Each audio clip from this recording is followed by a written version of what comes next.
Some truths are not learned, they are reawakened. The soul doesn't seek answers, it longs to remember, and sometimes remembering feels like breaking. There is a particular ache that haunts the sensitive, not because something was lost, but because something ancient is being remembered too slowly. It is the ache of walking in a world that praises knowledge, while your soul still sings in the language of mystery. This is not confusion, it's exile. The kind of exile you feel even when surrounded. A dissonance between what your cells recall and what your mind still tries to decode. You feel it when you hear a piece of music that touches a memory you never lived. You feel it in dreams, where symbols speak louder than logic. You feel it in silence when the body remembers what the intellect denies. To speak of quantum consciousness is not to seek a new idea. It is to return to an old frequency, one your soul already knows. This isn't a lesson, it's a summoning. Not an explanation, but a vibration, an echo of what you came here to remember, but were taught to forget. 1. A child stares at the night sky, not out of curiosity, but longing. He says nothing, yet feels homesick for a place he cannot name. 2. In a dream, she walks through a desert of mirrors. Each reflection shows a different life, a different version of her, but none of them speak. Only one mirror is cracked, and it's the only one that feels real. 3. A man who meditates not to find peace, but to bleed ancient noise. He doesn't seek enlightenment. He listens for the pulse that precedes thought. 4. A river with no beginning, no end, only a current that remembers the rain before it ever fell. This is the spiritual condition of many today, the trauma of remembering. According to Jung, the soul is not something to be built, it is something to be uncovered. Yet modern spirituality often tries to construct identity, when the true path is a kind of sacred undoing. We were not meant to become, we were meant to recall. But memory of the soul is non-linear. It speaks through paradox, not proof. It whispers through embodiment, not ideology. The theory of the self in its deepest essence reveals that we do not possess a self. We are possessed by a calling to remember who we are beyond form. The trauma of separation, the moment the soul enters matter, creates a fracture. The ego is born as protector, but often forgets its role and starts believing it is the center. That's where the ache begins, when what you feel doesn't match what you can explain. Have you ever had the sensation that something within you knows, but can't speak the language of your mind? Have you ever felt like your pain wasn't born in this lifetime, but lives in your breath anyway? Does your longing feel ancient, like a memory that predates your name? Then this message is not new, it's a return. Tonight, before sleep, close your eyes. Inhale slowly and ask, what part of me is older than this body?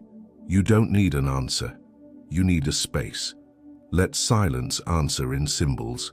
Let the body respond in chills. Let the unknown speak without interrupting.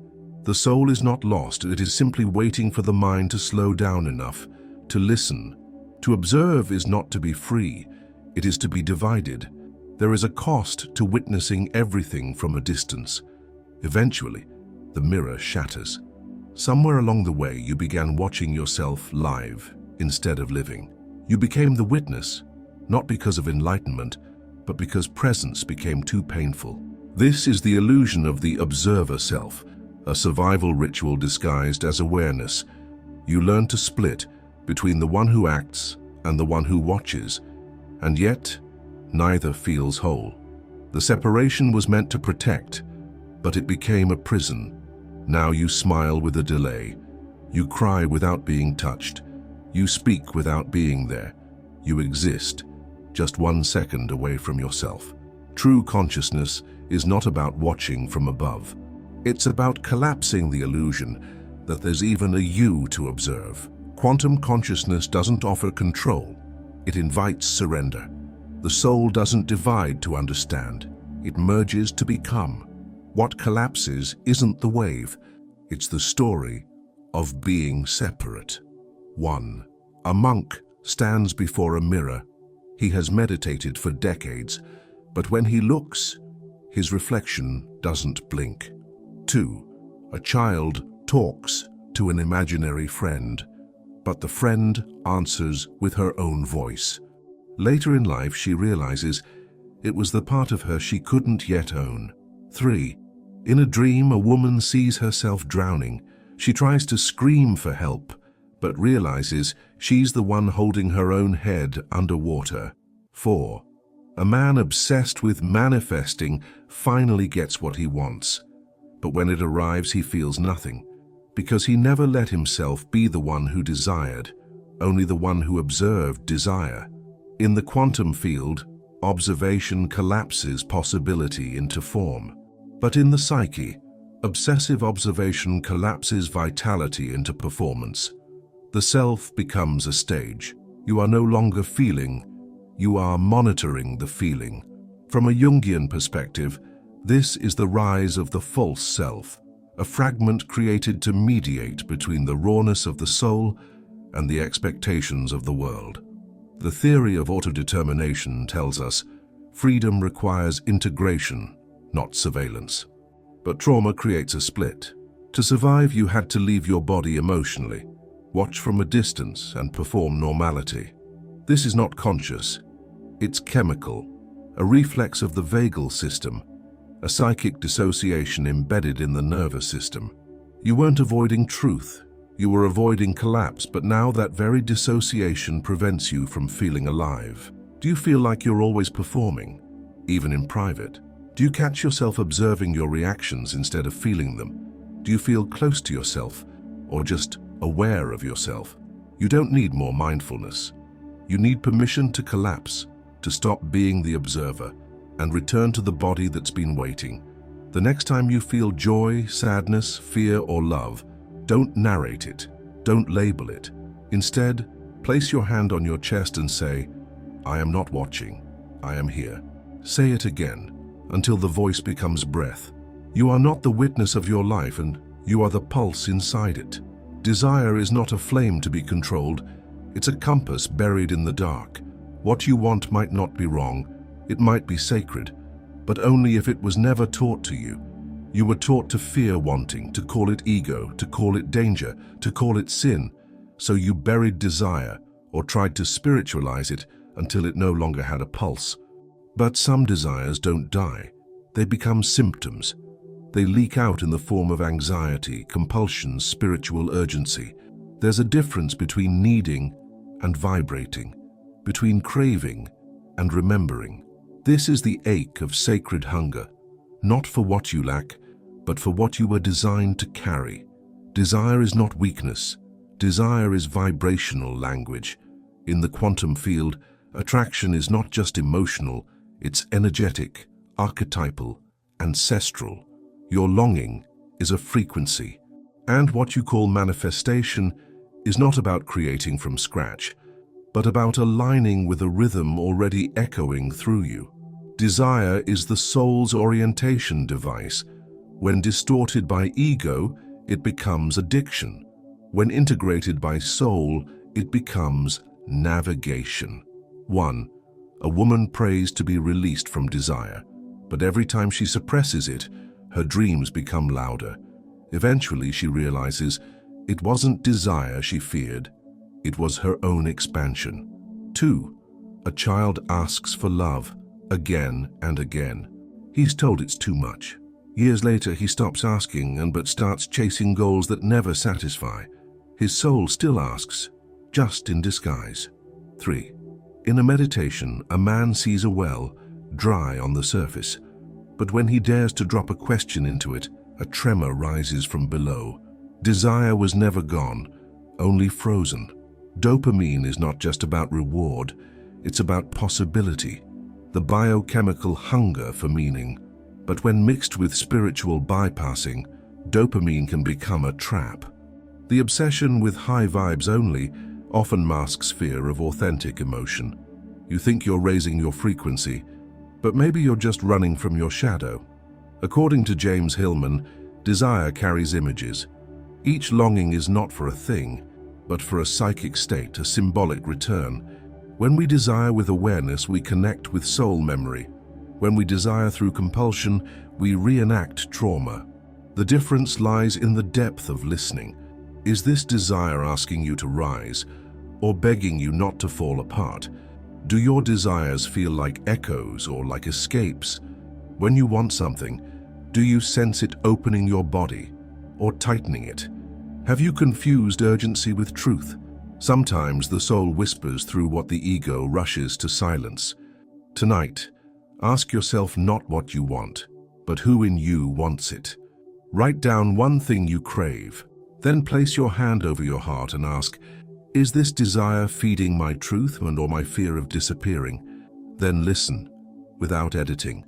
Not all hunger is emptiness. Some is the soul remembering how to expand. Creation is not born in noise, but in nothingness. What you call emptiness may be where your soul waits to be reassembled, because before birth, there is always a fall. There are moments where life stops responding. You pray, and nothing echoes back. You act, and everything remains still. You speak, and silence answers. You may think you're failing, but perhaps you're entering the void. Not the void of despair, but the fertile void, a place where form collapses so that essence can be reborn. This is the terrain of symbolic death, where plans dissolve, identities melt, and you are left without definitions. It's terrifying, but it's also sacred, because only in that dark soil can the seed split open. The void is not empty, it's expectant. It holds the intelligence of the unformed, the womb of symbolic life, the place where the ego dies and the soul rewrites itself. Spiritual maturity is not about avoiding the void. It's about learning to breathe inside it. You're not being punished, you're being unstructured, so that something older than identity can emerge. 1. A woman loses everything: her job, her relationship, her direction. She enters silence, not out of choice, but collapse. She doesn't meditate, she doesn't pray. She just stares at the ceiling. Weeks later, she dreams of a forest growing inside her body. 2. A man sits before a canvas, unable to paint. He screams, he weeps, he gives up. Then, he begins to draw with his non-dominant hand. Lines emerge, wild, broken, alive. 3. In a desert, there's a temple with no roof, no floor, no altar. Only wind, only sand. Pilgrims go there not to worship, but to forget who they were. According to Marion Woodman, the soul grows through psychic composting, an alchemical death that precedes all rebirth. But the ego resists this. It fears collapse. It fears loss of control. And so, in the neutral zone, that strange psychic limbo, many try to rebuild too soon. Yet in the theory of creative emptiness, it is precisely the gap, the interval, the non-action, that invites symbolic gestation. From a neuropsychological view, even silence is not passive. It activates the default mode network, the part of the brain responsible for meaning, introspection, integration. Meaning, when nothing is happening, everything might be reconfiguring. Have you been trying to fix your silence too quickly? Does your discomfort with waiting hide a deeper fear of not being in control? Do you mistake stillness for failure? What if this pause is the exact moment your soul wants to inhabit? Tonight, don't meditate, don't journal, don't seek. Instead, lie down. Feel the ground beneath you. Whisper to yourself, I allow the void to hold me. Let the darkness not mean death, but depth. Every silence you fear might be the soil remembering how to grow you. Not all pain is yours. Some wounds vibrate from places you've never been, but always carried. The soul remembers what the mind never lived. You wake up sad, but nothing happened. You feel fear, but there's no threat. You carry grief, but no loss you can name. This is the ache of entangled memory. You are not broken. You are connected.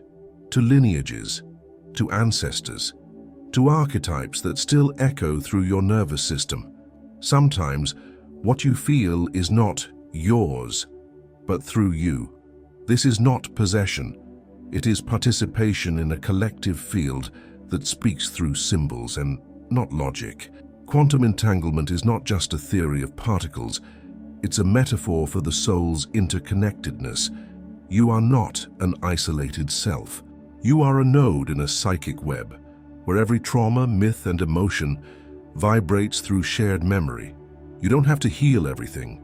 You have to listen to what is asking to be witnessed, not solved, because some wounds are not problems. They are reminders. 1. A woman dreams of a grandmother she never met. The dream repeats for weeks. In it, the grandmother never speaks. She only weaves. Years later, the woman learns that her great-grandmother was a silent healer. 2. A man weeps when he hears certain drums, not because of the sound, but because something ancient in him awakens. He later discovers that his ancestors practiced ritual drumming in mourning rites. 3. A child draws snakes obsessively. Later in therapy, it's revealed that 3 generations of his family feared water and drowned feelings. The snakes were the symbol, the invitation, the echo. Carl Jung spoke of archetypes as universal patterns of the psyche, images we don't invent, but remember. When these archetypes are unconscious, they govern silently. When forgotten, they return through dreams, anxiety, and body memory. Quantum entanglement in physics says that particles can be linked across space and time. A change in one affects the other instantly. In the psyche, this is inheritance without instruction. You carry myths that were never told. You act out stories that were never written down. But acknowledging the entanglement doesn't mean becoming a victim of it. It means seeing yourself as part of a symbolic lineage, a myth that is still being dreamed. According to intergenerational trauma theory, what is not healed is repeated, but what is seen is released. Do your emotions sometimes feel too deep for your life story? Have you felt grief without a cause, shame without a crime, terror without memory? Perhaps your soul isn't reacting, it's remembering. Perhaps what you feel is a psychic inheritance, asking not to be judged, but integrated. Choose one emotion you've never fully understood in yourself. Write it down, then ask aloud, whose feeling might this be? You don't need a clear answer, just permission to feel without owning everything as yours. You are not alone in your ache. You are entangled with ancient echoes longing to be heard through you. The soul doesn't collapse by accident. It collapses to reveal a hidden structure. Sometimes what breaks was never yours to hold. Every breakdown is a message disguised as ruin. You try to stay functional, useful, presentable, but something inside begins to melt. You cry without knowing why. You forget how to smile without effort. The world becomes too loud, and your body too unfamiliar. This is not weakness. This is not failure. This is the soul shedding a skin. When the ego shatters, it's not because you're falling apart. It's because something deeper is trying to restructure you. You are not breaking. You are revealing. In the quantum field, collapse isn't destruction. It's transformation. The moment a wave becomes a particle, something unseen becomes real. Your breakdown is the soul's way of making something real. A trauma, a symbol, a calling that was once invisible. This collapse is sacred. It's how unconscious content becomes embodied truth. 1. A woman loses her ability to speak for days. Doctors find nothing, but in silence, she dreams of a house burning and a voice trapped inside. 2. A man begins to panic during meditation. He had always been calm, but now his breath trembles. Later, he recalls being punished as a child every time he was still. 3. A boy draws spirals every time he feels overwhelmed. One day his teacher asks why. He replies, "Because I'm trying to go back to the beginning." According to polyvagal theory, emotional collapse is not irrational. It's a physiological response to unspeakable overwhelm. But in soul language, this is also a rite of passage. The psyche cannot evolve through comfort. It requires rupture to reveal what was hidden. James Hillman would say, "The symptom is the soul's speech." When your system malfunctions, it may actually be activating archetypal intelligence, a kind of symbolic technology that dismantles what no longer serves. Your collapse is not a glitch, it's a portal through which the unconscious finally becomes conscious. Do you feel like you're losing your mind or just shedding a mask? Have your tears been louder than your thoughts lately? Does your anxiety feel less like fear and more like a message that can't wait anymore? Your system isn't betraying you, it's trying to make room for something real. When you next feel overwhelmed, place your hand on your heart and say, "This is not just collapse, it's emergence." Then close your eyes and ask, what truth is trying to rise through this? You may not hear words, but the body will pulse. That's the soul speaking. What breaks you is often the doorway your deeper self has been knocking on for years. The soul doesn't count minutes, it gathers meaning. What you thought was the past may still be happening inside you. Some wounds don't age, they echo. Why does a memory from decades ago still tighten your throat? Why do certain smells reawaken emotions you thought were buried? Why do some events that lasted seconds still live in your body, as if they just happened? This is not a malfunction of memory. It's the presence of the soul's time. Your psyche doesn't heal chronologically, it heals symbolically. And some parts of you may still be stuck in a moment that never finished. Not because you're weak, but because that fragment still waits to be seen. The soul lives in non-linear time. It doesn't move from past to present to future. It lives in emotional simultaneity. In the quantum field, particles don't travel through time. They exist across multiple dimensions at once. Your pain does the same. Trauma is not what happened. It's the frozen moment still vibrating. Healing then is not about moving on. It's about moving into. 1. A woman visits her childhood home. Suddenly her hands tremble. She hasn't lived there in 30 years, but her body remembers something her mind still denies. 2. A man hears a lullaby he forgot. He collapses in tears, not from sadness, but from remembering how long he was disconnected from tenderness. 3. A child sees a painting of a storm. She says, "That's the sound inside my chest when no one listens." Time collapses. Image becomes memory. Memory becomes presence. Trauma theory tells us that unprocessed experiences get stored not in the mind, but in the nervous system. The amygdala, the brain's emotional memory center, doesn't understand clocks or calendars. It reacts to meaning, not sequence. In the language of the soul, a single word from childhood can still be louder than years of adulthood. Jung said the psyche doesn't operate with time. It operates with myth, and myths are eternal. Each time you are triggered, you are not being immature. You are being invited to re-enter the myth with new consciousness. This is not regression. It's ritual return. Do you ever feel like you're caught in a loop, feeling the same thing over and over? Do you revisit the same emotional place, even when the context changes? That's not failure. That's the soul circling a wound that still asks for presence. Because your healing is not linear, it's sacredly spiral.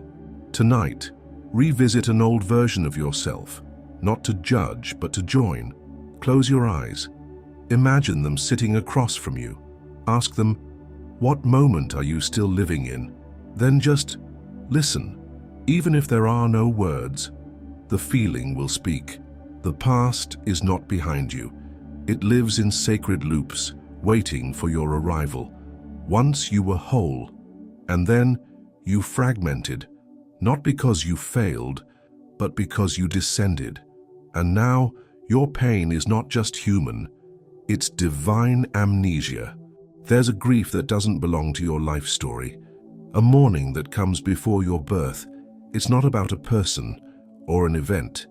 It's about a loss of being, a kind of sacred forgetting, where something luminous in you was dimmed for survival. You became small, manageable, safe, but your soul never agreed. And now, whenever you try to expand, something in you sabotages the light, not because you hate yourself, but because the divine in you still remembers what it cost to fall into form. The greatest trauma isn't personal, it's archetypal. It's the fall from unity into separation, from divinity into density. And every act of self-sabotage, every resistance to joy, every fear of success is not laziness. It's archetypal guilt, the inherited tension of once being limitless and now being defined. This is not a story of failure, it's the soul's myth of incarnation, and it's sacred. 1. A woman prays for abundance, but when it arrives she panics, not because she doesn't want it, but because somewhere in her, light feels unsafe. 2. A man finally falls in love, but every time he's happy, he sabotages. He dreams of being banished from a golden city. Every morning he wakes with guilt he can't explain. 3. In a meditation, a child sees herself as a star, plummeting toward earth. She cries, not from fear, but from forgetting who she was. From a symbolic perspective, this is the myth of the fall, a universal archetype in many traditions. In Jungian psychology, this is the moment the self enters ego consciousness, a loss of totality in exchange for experience. But the price is high. The soul mourns its own fragmentation. And so what appears as self-sabotage is often the psyche's resistance to a light it was once punished for carrying. Rollo May called this the trauma of power, the fear that expanding will awaken the same wounds that once silenced us. Spiritually, this is not about becoming God. It's about remembering that we were never fully separate and learning to reintegrate power without punishment. Do you ever fear success more than failure? Have you held yourself back from joy, not because you didn't want it, but because something in you didn't feel worthy of holding light? Do you shrink in moments where your soul longs to rise? Maybe it's not sabotage. Maybe it's sacred memory. Maybe you're not afraid of power. You're afraid of what power once cost you. Close your eyes. Whisper to yourself, I give myself permission to expand without guilt. Imagine a version of you that once held immense light. Now ask, what vow did I make to never shine again? And then breathe, as if breaking the vow with every exhale. You are not rising for the first time. You are remembering how to carry what once broke you. There's a voice beneath thought, older than language. It doesn't shout, it pulses. And if you slow down enough, it speaks without sound. You've tried to think your way through life, to plan your way out of fear, to analyze the silence. But something keeps pulling you sideways, toward a feeling you can't explain, toward a knowing that logic calls irrational. You've ignored it, distrusted it, called it coincidence. But intuition is not a luxury. It's the native tongue of your soul. And every time you silence it, a piece of your truth fades. Not because it's wrong, but because it speaks in frequencies your mind forgot how to translate. Intuition is not a gift for the chosen. It's a field of memory accessible through presence. In the quantum field, information is non-local. Truth doesn't travel, it arrives. Intuition is how the soul receives it. But linear logic, taught and glorified, often suffocates that deeper signal. To hear your intuition, you don't need more insight. You need less interference. You don't need to be certain. You need to be still. 1. A woman chooses a different street. No reason. Later, she learns something dangerous happened on her usual path. She doesn't call it luck. She just whispers, I knew. 2. A man sits in silence for days. No vision. No answer, just breath. Then one night he wakes up knowing he must end something, not because he's sure, but because he's finally listening. 3. A child draws a spiral and says, this is how the answer feels before it has words.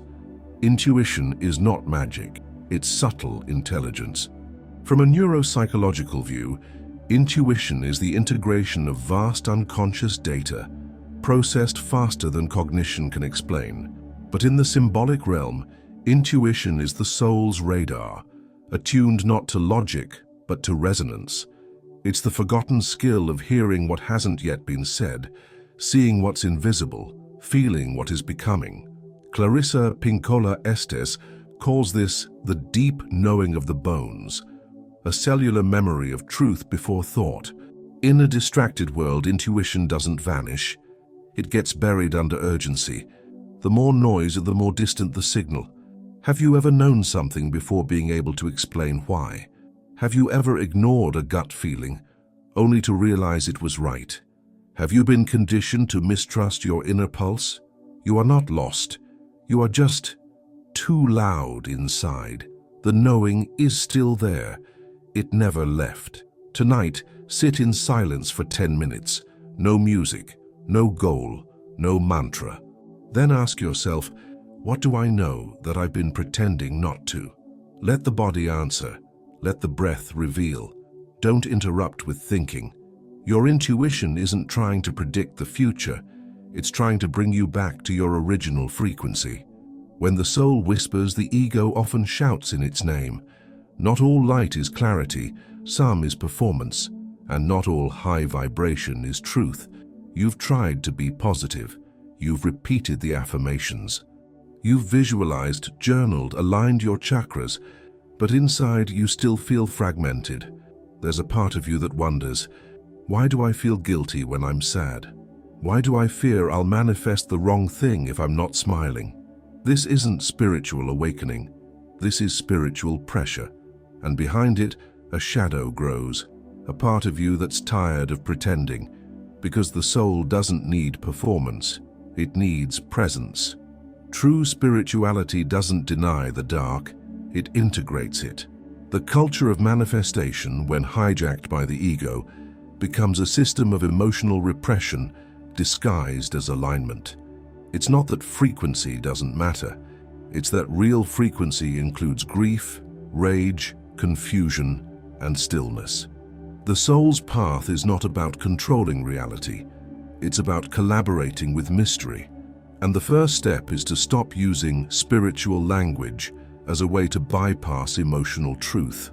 1. A woman visualizes love every day, but avoids eye contact in the mirror. Her affirmations don't touch the wound she refuses to name. 2. A man builds a vision board, but can't cry at his mother's funeral. He says he's staying high vibe, but his body shakes in sleep. 3. A teacher speaks of joy and abundance, but every night she dreams of falling through a void. The dreams intensify until she finally says out loud, "I feel lost." And that is when the healing begins. Spiritual bypassing is a term coined by John Welwood. It describes the use of spiritual ideas to avoid unresolved wounds. It's not intentional harm, it's survival through idealization. From a psychological view, this bypassing creates a split self, the spiritual persona, and the repressed emotional body. In Jungian terms, this is a shadow in disguise. Light that avoids shadow becomes its own trap. From a quantum metaphor, if you only observe one frequency, you collapse into spiritual reductionism. Real expansion means holding paradox, joy and sorrow, clarity and doubt, presence and mystery. And only then does manifestation become real, because it emerges from wholeness, not performance. Do you feel afraid of thinking negative? Have you judged yourself for feeling low as if you were ruining your reality? Have you felt pressure to be high frequency, even when your soul just wanted to rest? You don't need to shine all the time. You need to stop confusing silence with failure. The shadow of the manifester is the fear of being real, but your soul is already real enough to vibrate in all colors. Tonight, write a list called Things I'm Not Allowed to Feel in My Version of Spirituality. Then choose one. Close your eyes. Whisper, "I allow this to exist inside my sacred field." You are not lowering your vibration, you are deepening your truth. The most magnetic frequency is authenticity, unafraid of its own shadow. You are not a body that contains a soul. You are a soul that chose a body as an instrument of memory, and every sensation is a sacred transmission. You've searched for answers in books, oracles, teachers, but what if the most ancient wisdom has always lived in your breath, your spine, your skin? You've ignored your body, or tried to dominate it in the name of discipline, control, healing. You called it slow, untrustworthy, too sensitive. But the truth is, your body is not the obstacle. It is the temple, and every emotional fracture has been recorded in its sacred architecture. The body is not just flesh. It's quantum interface, a living field that translates energy into form. Every heartbeat is a signal, every muscle contraction, a vibration, every breath, a wave collapsing into presence. In spiritual language, this is embodiment. In quantum terms, this is information encoded in vibration. Your body doesn't just remember the past, it reveals the unseen, the unspoken, the unsolved. 1. A woman breathes deeply for the first time in weeks. Suddenly tears stream down. No thought, no memory, just release. Her body remembered before she did. 2. A man places his hands over his chest. He feels heat, not pain, presence. For the first time he realizes his body has been waiting for his attention all along. 3. A child dances alone in her room. She doesn't think. She moves. And in the movement, she speaks truths she doesn't have words for. According to somatic psychology, trauma is not stored in the mind. It is encoded in muscle memory, posture, breath patterns. The polyvagal theory shows us that the body is not reactive. It's a listening system, designed to scan for safety and resonance. In spiritual language, this is the body as oracle. From a quantum metaphor, the body is like a sensor, each cell responding to subtle fields of emotion, memory, ancestral signal. Your cellular memory holds symbolic blueprints. Pain in the hips, grief unspoken, tension in the jaw, truth unexpressed, weight on the chest, love withheld. This is not diagnosis. This is symbolic listening, and in that listening, the body becomes ritual. Do you trust your body, or try to silence it? Do you move to express or only to achieve? Do you breathe like someone who belongs in their own skin? Maybe it's not the world that's overwhelming. Maybe it's the backlog of emotion your body still holds. And maybe, just maybe, your healing doesn't begin in the mind, but in movement, breath, presence. Before bed tonight, place one hand on your chest, the other on your belly. Breathe, slow, deep, no goal. Then whisper, "What do you know that I've been too afraid to feel?" Let your body respond, not in words, in sensations. The body is not here to be conquered, it's here to be translated. Healing is not becoming, it's remembering. You were never disconnected, only distracted. And the path home actually is always within. You searched, you tried, you built spiritual tools, created rituals, read sacred texts.